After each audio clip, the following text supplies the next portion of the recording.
Bonjour à tous, ici Adrien. Aujourd'hui on est le mercredi 25 janvier 2023 et dans cette vidéo je vous propose de découvrir le logiciel Pika Backup ou en français Sauvegarde Pika. Cette application vous permettra de créer des sauvegardes en toute simplicité et Pika Backup est basé sur Borg Backup.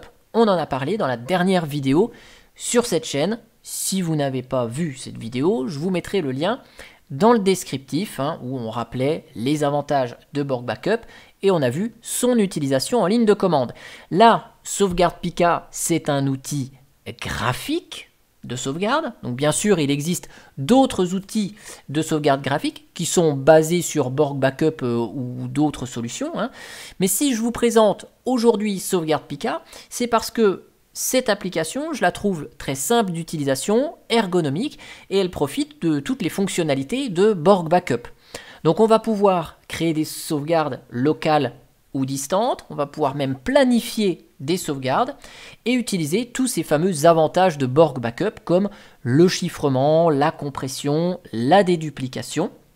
Alors cette application GNOME est développée par Sophie Herold.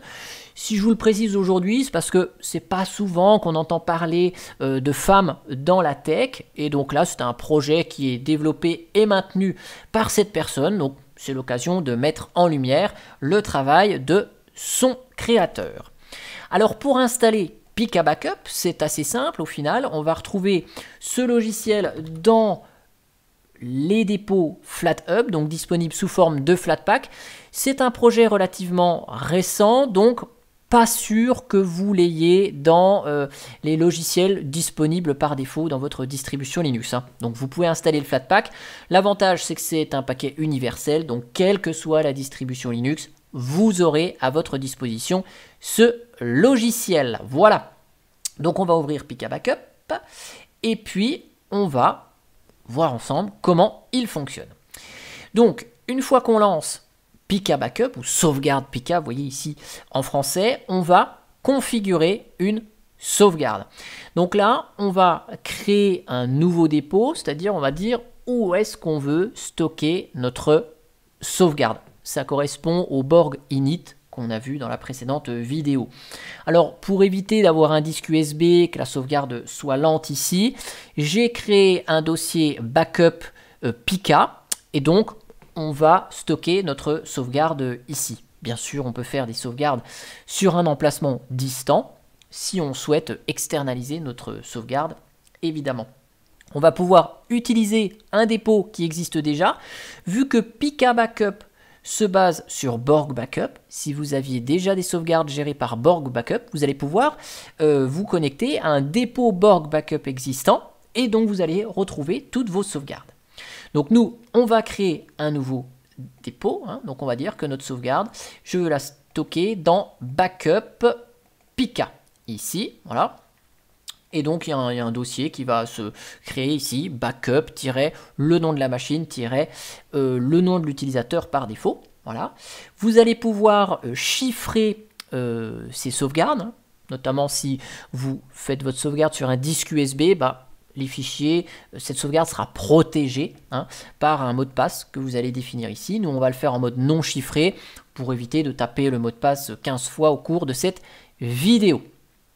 Et donc, une fois que le dépôt est créé, donc vous voyez ici, dans Backup Pika, j'ai mon dossier Backup Fedora Adrien. Et donc, tous mes fichiers sont là pour la sauvegarde. Donc, ça va sauvegarder ici.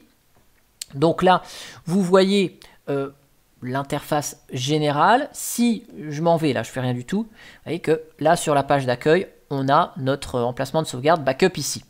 Donc, pour paramétrer, là, on a trois onglets. On a l'onglet Sauvegarder, Archives et Planifier. Donc dans l'onglet Sauvegarder, on va pouvoir paramétrer les fichiers à sauvegarder. Donc vous voyez, par défaut, il nous sauvegarde notre dossier personnel. Mais si vous souhaitez ajouter un autre dossier à sauvegarder, vous pouvez l'ajouter. Par exemple, je sais pas, si vous voulez sauvegarder var www, voilà, vous pouvez l'ajouter ici. Peu importe, ça va s'ajouter ici. Il n'y a pas de souci. Donc nous, on va garder juste le dossier personnel. Vous voyez que par défaut, vous avez deux dossiers qui sont exclus. .cache qui contient des fichiers de cache qui ne sont pas nécessairement à sauvegarder et qui vont vous prendre de la place pour rien. Et puis le cache des applications Flatpak ici. Ça c'est par défaut, mais si vous voulez vous-même exclure des fichiers de la sauvegarde, par exemple là, on a sauvegardé notre dossier personnel, mais vous dites bah, tout ce qu'il y a dans le téléchargement, je veux pas sauvegarder. Et puis souvent, vous voyez, il y a du bazar que je télécharge, je veux pas, hop, et bah, vous pouvez ajouter le dossier de téléchargement en exclusion ici, donc ce ne sera pas sauvegardé par exemple. Donc ça c'est la vue sauvegarder. Et c'est depuis là que vous allez pouvoir lancer la sauvegarde manuellement. On va parcourir juste rapidement l'onglet archives. Donc là, archives, c'est un résumé sur la place qui vous reste sur l'espace de sauvegarde. Par défaut, l'outil met un petit préfixe au nom des sauvegardes ici qui est généré aléatoirement. Ça c'est si dans un même dossier vous... Par exemple, un dossier qui est stocké sur un disque USB, vous sauvegardez plusieurs machines. Bon, on est sûr que les sauvegardes ne vont pas avoir le même nom ici. C'est là qu'on va retrouver toutes les sauvegardes qu'on a déjà faites et qu'on va pouvoir nettoyer les anciennes archives de sauvegarde. Et dans planifier, on va pouvoir planifier nos sauvegardes. Voilà, donc on leur dit, bah voilà, je veux faire des sauvegardes régulières. Donc là, on va autoriser bien sûr l'outil à fonctionner en arrière-plan pour que les sauvegardes se lancent régulièrement. Puis vous lui dites bah, quand est-ce que vous voulez les sauvegarder, à quelle heure, si vous voulez nettoyer régulièrement les archives, etc., etc.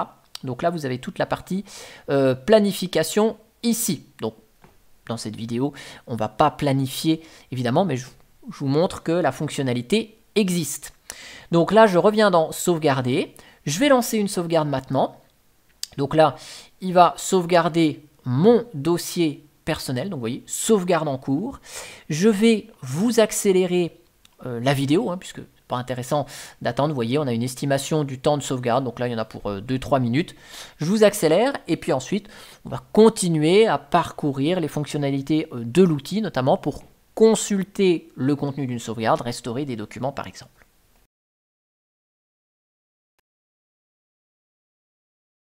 Voilà, donc la sauvegarde est terminée ici. Donc on voit que la dernière sauvegarde a été effectuée avec succès. Donc là, il n'y a pas de souci de ce côté-là. Et donc, bien sûr, on a les fichiers de sauvegarde ici qui ne sont pas exploitables en l'état, puisqu'on a rappelé que Borg Backup ne fonctionnait pas en mode fichier.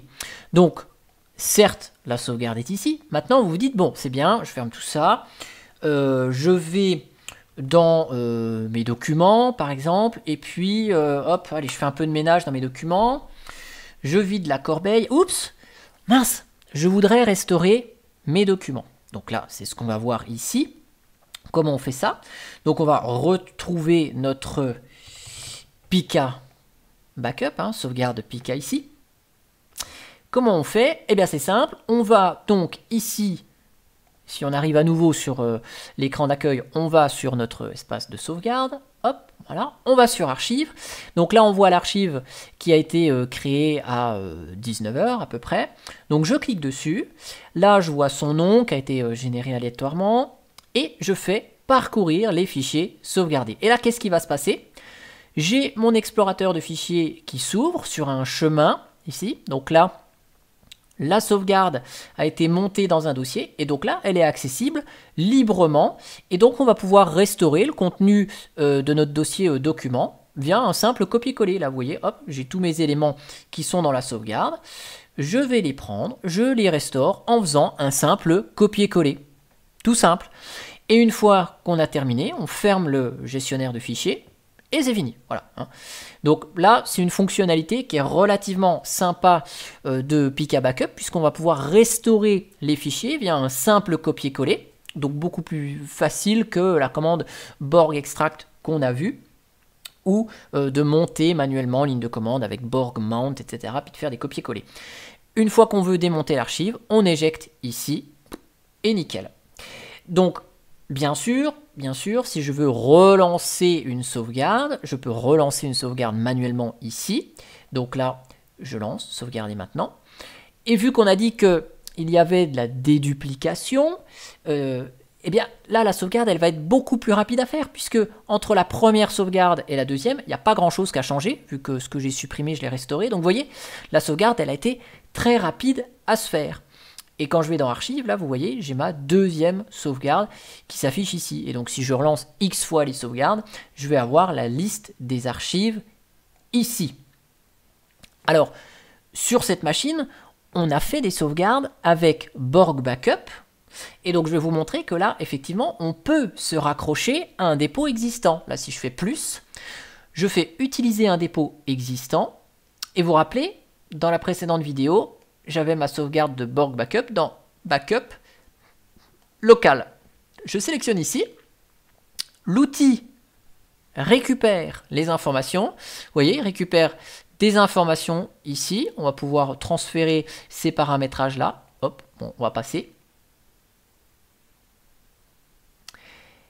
Et donc là, si je vais dans Archives, vous voyez, on a toutes les sauvegardes que j'ai faites mardi 24 janvier, donc hier au moment où j'enregistre cette vidéo. Quand je vous ai réalisé la vidéo, c'était le matin. Et à 20h16, j'ai refait 2-3 petites manips pour compléter l'article sur linuxtricks.fr. Vous voyez, il y a ma sauvegarde ici. Et donc là, si je veux récupérer des éléments qui ont été sauvegardés manuellement avec Borg Backup en ligne de commande, hop, bah c'est pareil, hein. Je reprends ici, je parcours les fichiers et je retrouve mon explorateur de fichiers et je peux donc restaurer à la main. Donc, vous voyez que si vous aviez déjà utilisé Borg Backup, vous pouvez reconnecter cet outil graphique pour gérer ce que vous aviez déjà fait comme sauvegarde. Et inversement, hein, ici, on a donc notre sauvegarde ici, Backup, dans Backup Pika. On a fait notre dépôt qu'on a créé graphiquement, mais si je veux utiliser les outils en ligne de commande pour faire de l'épuration, s'il me manque une fonctionnalité dans l'outil graphique, hein, je vais pouvoir faire un Borg list par exemple, backup, Pika, hop, backup, voilà. Et donc là vous allez voir que, bon, on va accéder à un dépôt non chiffré, donc on va continuer, et vous voyez, on a bien mes sauvegardes qui viennent d'être créées avec l'outil graphique. Donc, on peut basculer, si vous voulez, de la ligne de commande à l'interface graphique, hein, c'est 100% compatible, sauvegarde Pika et Borg Backup qu'on a vu précédemment. Hein, donc vous pouvez basculer d'un mécanisme à l'autre, et si jamais il y a un souci avec sauvegarde Pika, bah vous pouvez toujours repasser par les lignes de commande pour restaurer des documents si vous le souhaitez. Voilà un petit peu ce que je pouvais vous dire sur l'outil sauvegarde Pika, qui est donc beaucoup plus accessible que la ligne de commande avec les commandes Borg. J'espère que cette vidéo vous aura plu, et moi je vous dis à bientôt pour une prochaine vidéo. Allez, ciao ciao, bye bye.